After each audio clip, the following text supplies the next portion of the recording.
बाप रे, क्यों मुझसे पूछा, मुझे स्ट्रेस हो गया।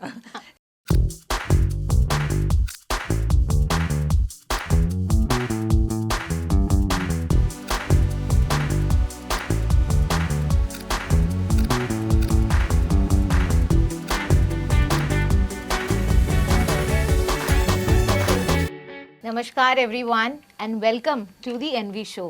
Vitika, what is this Envy Show?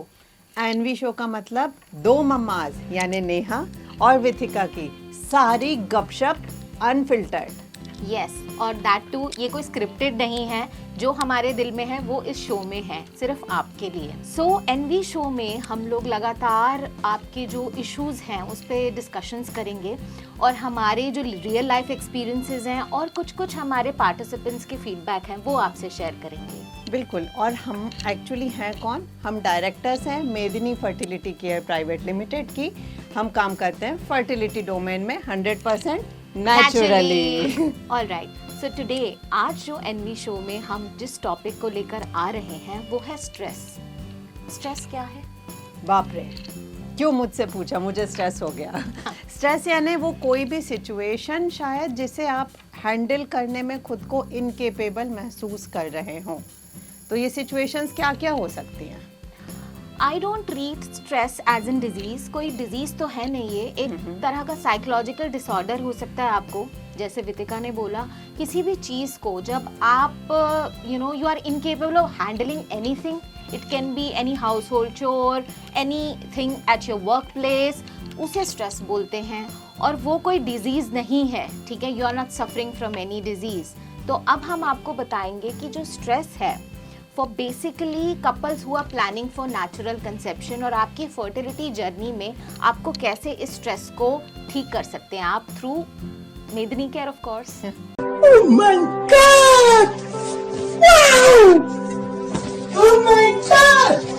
तो यहाँ पे जब हम फर्टिलिटी जर्नी बोलते हैं, so it is not just about delivering a baby, it is more about आपका लाइफ एक्सपीरियंस कैसा रहता है, आप कितने ईज़ में रहते हो, आप कैसा महसूस करते हो और अपने आसपास वालों को कैसा महसूस करवाते भी हो शायद। तो वो एनवायरनमेंट आपका, आपके अंदर के हार्मोन्स, आपकी फिजिकलिटी, इमोशनल एस्पेक्ट, सब कुछ। एग्जैक्टली। तो स्ट्रेस आज की डेट में किसको नहीं है? हर किसी को स्ट्रेस है, प्लीज़, ठीक है? ये तो आप भी अग्री करेंगे मेरे साथ। तो स्ट्रेस यहाँ पे एक हम छोटे 5 साल के बच्चे को भी देखते हैं जो कि कोविड के टाइम पे या फिर इवन जब स्कूलों की छुट्टियां हो जाती हैं तब भी एक ऑनलाइन एजुकेशन के साथ स्ट्रगल कर रहा है, या फिर एक टीनेजर को। वितिका, हाँ, टीनेजर्स को तो बहुत नए नए तरह के स्ट्रेस होते हैं क्योंकि उन्हें अपने पीयर प्रेशर को हैंडल करना होता है, अपने एनवायरनमेंट के हिसाब से खुद को अपडेट भी करना है और मम्मी पापा के हिसाब से थोड़ा सेटल्ड भी रहना है। एग्जैक्टली। या तो फिर वो अडल्ट जो स्ट्रगल कर रहा है एक जॉब पाने के लिए, ठीक है? पढ़ाई कर ली, स्ट्रेस, जैसे वितिका ने बोला कि एक टीनेजर जो स्ट्रगल करता है अपनी स्टडीज़ को लेके, अपने पीयर प्रेशर को लेके, अपनी फैमिली को लेकर, और एक अडल्ट जो कि स्ट्रगल कर रहा है एक अच्छी जॉब पाने के लिए, या जिसके पास बहुत अच्छी जॉब है पर सैलरी तो यार एक ही दिन आती है ना। स्ट्रेस तो 30 दिन रहता है। तो कुछ बेटर सैलरी के लिए शायद वो एक स्ट्रेस हो सकता है। क्या करूं, मैं मर जाऊं, मेरी कोई फीलिंग नहीं है। या फिर एक एन ओल्ड एज पर्सन जिनको एक्चुअली में स्ट्रेस रहता है कि परिवार सुखी रहे, परिवार एकजुट रहे। क्यों घरों में इतनी ज़्यादा प्रॉब्लम्स आज की डेट में हो रही हैं? तो हर लेवल में हर किसी को स्ट्रेस है यहाँ पे। तो स्पेसिफिकली वितिका, आज के इस सेशन में हम लोग प्राइमरीली डिस्कस करेंगे उन मेल फीमेल्स के स्ट्रेस रिलेटेड इश्यूज को जो कि उनकी फर्टिलिटी जर्नी में उनके पास आते हैं, राइट? बिल्कुल। So let us discuss about females first, ठीक है? ठीक है। भारतीय नारी सब पर भारी, सब पर भारी। ठीक है? तो हम पहले फीमेल्स की बात करेंगे, बट उसमें भी दो पहलू हैं, एक वो जो कि हाउसवाइफ है और एक वो जो कि वर्किंग है। तो पहले चलो हाउसवाइफ्स को लेके चलते हैं। ठीक है। हाउसवाइफ्स को आज की डेट में क्या क्या स्ट्रेस है, अगर हम बात करें, हमारे पार्टिसिपेंट्स के फीडबैक आते हैं हमारे पास जो कि नॉन वर्किंग है, और हमारे खुद के पर्सनल एक्सपीरियंसेस। बिल्कुल। तो हाउसवाइफ की अगर हम बात करें तो जो घर के काम है नेहा, वो तो सुबह के 2 घंटे और शाम के 2 घंटे में खत्म हो जाते हैं, 90% हो जाता है। हाँ, अब आपको कई व्यंजन बनाने हैं तो अलग बात है, लेकिन जो बीच का ये खाली समय है, मुझे लगता है ये जो खालीपन है, खाली समय है, किसी चीज़ में इन्वॉल्वमेंट ना होना, वो सबसे बड़ा स्ट्रेस होता है। और इसमें हम क्या करते हैं, आस पड़ोस में देखें, यार उनके तो बच्चे हैं, सोसाइटी में तो बच्चे खेल रहे हैं, एक मेरे ही क्यों नहीं हैं, मुझे ही क्या कमी रह गई, मैंने ही क्या किया है, तो बहुत स्ट्रेस है। बिल्कुल, इसमें मैं एक केस तुम्हें बताती हूँ। अभी कुछ टाइम पहले we keep on having fertility sessions 1-to-1 with our participants. एक केस आया मेरे सामने वेयर इन अ लेडी को इतना ज़्यादा स्ट्रेस है, पता है किस चीज़ का? उसको स्ट्रेस है कि वो अपनी सोसाइटी में खेलते हुए बच्चों को नहीं देख सकती।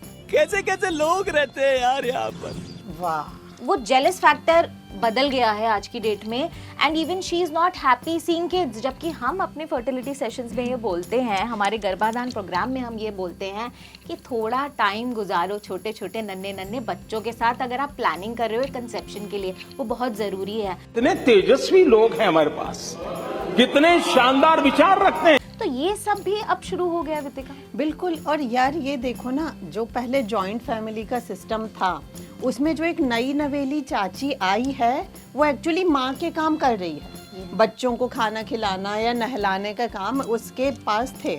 और अपनी जो इंडियन सासें हैं इतनी वेल इक्विप्ड थी, इतने काम आपको देती थी कि आप बोर ना हो, स्ट्रेस में ना हो और इन्वॉल्व रहो चीज़ों में। तो एक तो वो सिस्टम ख़त्म हो गया है। एक और मैं किस्सा बताऊं नेहा, जब मैं कॉर्पोरेट में थी तो मेरी एक कलीग, उसके भी बेबी नहीं हो रहा था, बड़ी प्यारी सी लड़की वो, तो उसकी सासू माँ ने उसको बोला कि तुम ना नंदलाला अपने घर ले आओ। वाह। तो वो उसको सुलाना, उठाना, खिलाना, पिलाना, यानी आपका मेंटल स्ट्रक्चर, आपका रूटीन पूरा मम्मा वाला हो गया। आपके हार्मोन्स उतने ब्यूटीफुल हो गए, उतने फ्लोई हो गए, एंड शी कंसीव्ड। वाओ। कोई थेरेपी नहीं, कोई प्रोसीजर नहीं, कोई दवाइयाँ नहीं, and it worked. And it worked seriously. और यही हम मेदिनी में बोलते हैं कि आप अपनी लाइफ में थोड़ा सा तो रिदम लेकर आइए और फिर देखिए कि क्या वो मैजिक क्रिएट करता है आपकी फर्टिलिटी जर्नी में।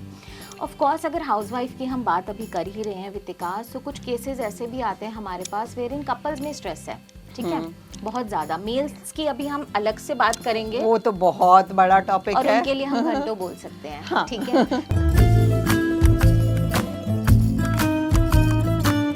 तो वो स्ट्रेस एक अपने अलग लेवल में होता है, बट अगर देखा जाए तो कपल्स में आज की डेट में द रिलेशनशिप बिल्डिंग है ही नहीं, ठीक है। बीट अगर इंटीमेसी लेवल्स की बात करें या फिर वैसे ही जनरल हाउस होल्ड काम की ही बात करें, एक घरेलू औरत जो कि घर के काम कर रही है, पति ऑफिस से थका हारा आता है, वो वैसे ही प्रेशर में है।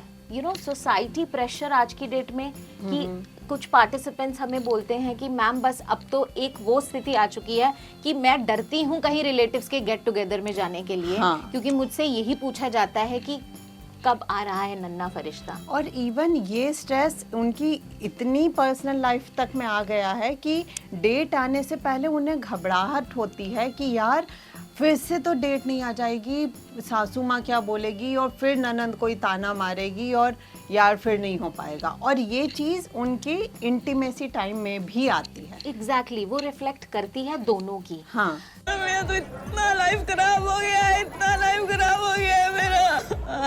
तो अभी हमने बात करी हाउसवाइफ्स की, अगर हम चलो लेके चलते हैं एक वर्किंग वुमेन को, ठीक है। We have also spend around 10 to 12 years in the corporate world and we know the kind of pressure all the working ladies are having, ठीक है। वो काम भी कर रही हैं, घर को भी देख रही हैं, बाकी सारी अपने पर्सनल अपनी चीज़ों को भी देखती हैं।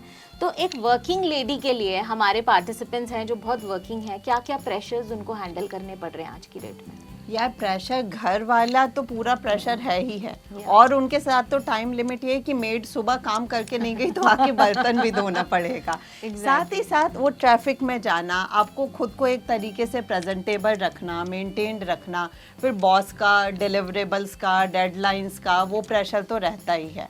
बट एक बार ये भी है कि वो ना बहल जाते हैं। जैसे ऑफिस जाके घर हम भी एकदम भूल जाते थे कि क्या सामान फ्रिज में नहीं रख के आए हैं, वो घर जाकर ही पता लगता था। तो वो पूरी तरह से डिस्ट्रैक्शन है, एक बहुत अच्छा डिस्ट्रैक्शन है। और मुझे एक चीज़ जेन्युइनली समझ में नहीं आती नेहा, हम जब अपने स्टूडेंट लाइफ में होते हैं हम अपने पसंद के सब्जेक्ट्स लेते हैं, Exactly. उसके बाद पसंद की पढ़ाई करते हैं बिल्कुल। और उसके बाद पसंद का जॉब लेते हैं। तो जॉब क्यों स्ट्रेसफुल हो जाता है? दैट्स बाय योर चॉइस हाँ, एक्चुअली। तो आप घर पे नहीं बैठ सकती because you are educated Exactly. और केपेबल, लेकिन उसी काम को करने में आप इतने स्ट्रेस हो जाते हो कि आपकी पूरी वाट लग जाती है। एग्जैक्टली मैं तो यही मानती हूँ कि जॉब आप वो करिए जिसमें आपको खुशी मिले, ठीक है ना, क्योंकि जब आप अपने काम में खुश होंगे ना तो कोई किसी भी तरह का आपको स्ट्रेस होगा नहीं। क्या क्या बात कर रहे हैं? तो enjoy your job, enjoy your life। फालतू में क्यों इतना लोड ले रहे हैं आप लोग? Of course late marriages can also one of the reasons, because आज की डेट में हम यंगस्टर्स को देख रहे हैं, हमारे पास जो केसेस आते हैं, the people who are not able to conceive, generally वो मिड 35 में होते हैं। हाँ, और जनरली उनका यही होता है कि अभी 2 साल हुए हैं शादी को। एग्जैक्टली तो फिर उसके बाद यार आपकी फ्लेक्सिबिलिटी तो खत्म हो जाती है, रिजिडनेस इतनी आ जाती है एज अ फीमेल ऑल्सो कि वहाँ जाके मैं कमा रही हूँ, मैं पढ़ी हुई हूँ, मैं नहीं एडजस्ट करूँगी, मैं ये काम नहीं करूँगी, मैं ऐसे कपड़े क्यों पहनूँ, यानी वो जो रिजिडिटी ही है सिर्फ। रादर मेरी एक फ्रेंड है जो उसने भी बढ़िया एमसीए किया हुआ है, वेल क्वालिफाइड है, उसकी शादी एक ऐसे छोटे गांव में हुई जहां बिल्कुल 8-10 भाई बहन और इतना घूंघट रखना पड़ता था। तो मुझे बहुत आश्चर्य हुआ, मैंने पूछा कि यार तू कैसे हैंडल करती है? तो उसने कहा यार बड़ा मजा आता है, घूंघट इतना रहता है कोई देख ही नहीं सकता कि हम कैसे घूर रहे हैं, तो आराम से बैठ के हम पूरा नज़ारों का मजा लेते हैं, बिल्कुल पूरे समय पार्टी जैसी होती है। So I was just blown away कि हाँ ये भी डेफिनेशन हो सकती है। सो मुझे कहीं ना कहीं ये लगता है कि सिचुएशन को जिनको हम दोष देते हैं वो कल्प्रेट हैं या हमारी मानसिक सोच, आप कैसे लेते हो चीज़ों को। सिचुएशंस तो वितिका देखो आती जाती रहेंगी और वो हर किसी के साथ आती हैं, ठीक है। अ पर्सन ऑफ कोर्स जो हमने एक डेफिनेशन दी है कि स्ट्रेस कौन हैंडल नहीं कर पाता, जो उसको केपेबल ही नहीं है हैंडल करने में, तो आपकी मानसिक सोच आपको उसे बदलना पड़ेगा। You need to break down, you know whatever, if कुछ भी आपके दिमाग में आता है तो ब्रेक डाउन योरसेल्फ। थोड़ा तो हम यही बोलते हैं कि थोड़ा रिदम लाइए अपनी लाइफ में और उस स्ट्रेस को आपको वहीं रोकना पड़ेगा, और ये आप ही कर सकते हो और कोई नहीं कर सकता। अच्छा ठीक है। साथ ही स्ट्रेस जो है बेसिकली होता है जब आप प्रेजेंट से कट के कुछ इमेजिनरी वर्ल्ड में हो, एग्जैक्टली है ना। जैसे हम अभी बात कर रहे थे कि एक बेबी है और उसके बाद दूसरा बेबी चाहिए है। क्यों चाहिए है? क्योंकि उसने ये सोचा कि जब वो बड़ा हो जाएगा और हम लोग नहीं रहेंगे तो वो अकेला हो जाएगा। Now this is completely imagination. This is imagination of course, because एक जैसा केस हमारे पास आया था where in the lady was planning for the second child, ठीक है, एंड दे हैव रीच 40 का एज, उन दोनों हस्बैंड वाइफ का 40 प्लस एज था। Husband was not at all ready to conceive, they were happy with the first child. अब उसमें एक लेडी क्या करे, she is struggling to conceive a second child, and as Vitika said rightly, हम उस प्रेशर में हैं, हम ये सोच के बैठ जाते हैं कि शायद वो जो पहला बच्चा है ना उसके लिए कोई सिबलिंग आ जाए, उसके लिए कोई खेलने वाला आ जाए। बट अगर हम इस चीज को एक other way round if you think, you never know, आप उस बच्चे से बात करो, क्या उसका कोई ऐसा फ्रेंड है जिससे उसकी वो तालमेल अच्छी बैठी हुई है। और शायद आज की डेट में जो जनरेशन जी, जनरेशन अल्फा और अब तो 2025 में जनरेशन बीटा आ गई है, तो क्या इन लोगों को सही में एक सिबलिंग की जरूरत होगी?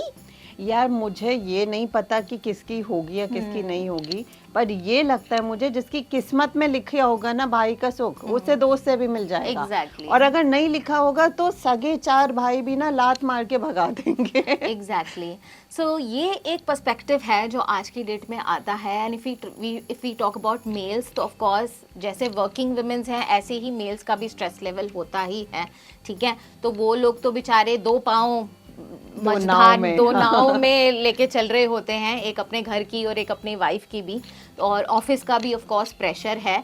तो हमारा जो एक सजेशन है आप सबके लिए कि जैसे हम बार बार रिपीट करते हैं मेदनी में, कि क्या कैसे आप उस स्ट्रेस को कम कर सकते हैं। ऑफ कोर्स गर्भाधान प्रोग्राम तो आपको ज्वाइन करना ही है, अभी नेक्स्ट आपको एनरोल करना है उसमें, जिससे आपका स्ट्रेस कम होगा। बट उसके अलावा आप थोड़ा सा रिदम लेकर आइए अपनी लाइफ में, and it is for both male and females. कैसे ला सकते हैं हम वो रिदम को?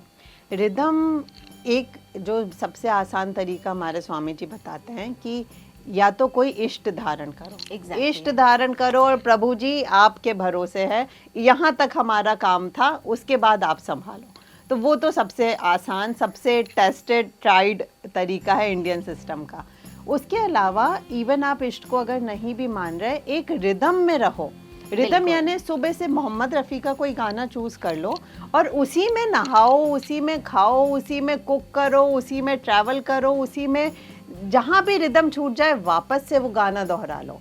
तो आपके हार्मोनल सिस्टम जो रहेंगे, क्योंकि नेहा एक एक थॉट Exactly. जो आता है दिमाग में वो कोई ना कोई हार्मोन सीक्रेट कर जाता वो है। करता ही है, बिल्कुल वितिका। और रिदम को आप बिल्कुल लेकर आइए अपनी लाइफ में। और जैसे कि हम बोलते हैं, specially for all those females जो कि भूल गई हैं अपनी उन हॉबीज़ को जो वो शादी से पहले करती थी, तो लेकर आइए 20 minutes, just pamper your self. चाहे हम बोलते हैं सलून जाइए, ब्यूटी पार्लर जाइए, श्रृंगार करिए और लाइए उस रिदम को अपनी लाइफ में, बिकॉज वो बहुत इंपॉर्टेंट है आपके लिए। सो गेट अ हॉबी जो आप शादी से पहले एंजॉय करते थे। It can be a dance, it can B stitching, it can B cooking, it can be singing a song also. यार दैट रिमाइंड्स मी, रंगोली नहीं डाली बहुत दिन से। Exactly. वैसे हस्बैंड वाइफ, मुझे याद आता है उसका केस जो जिसने हमें शेयर किया था कि जब से मेदिनी ज्वाइन किया था उसके बाद शी मेड अ पॉइंट कि जैसे ही हस्बैंड ऑफिस से आ रहे हैं वो बढ़िया चकाक Exactly. रेडी रहेगी और वो कंपलसरीली एक गाने पे डांस करेंगे ही करेंगे। और उनका बेबी याद है कितना cute, very cute, very cute. तो घर को सजाइए, अपने आप को सजाइए और ये स्ट्रेस व्रेस भूल जाइए, इसमें कुछ नहीं रखा। Just plan for conception naturally with Medini care Garbhadhan programme. So thank you so much everyone, and जुड़े रहिए हमारे साथ और कमेंट सेक्शन में लिखिए आप किस टॉपिक पे चाहते हैं कि हम लोग बात करें अपने नेक्स्ट वीडियो में। सो वो हम आपके लिए जल्द लेकर आएंगे। So that's all from our end this is Neha Sehgal and this is Vitika Jain. नमस्कार। नमस्कार।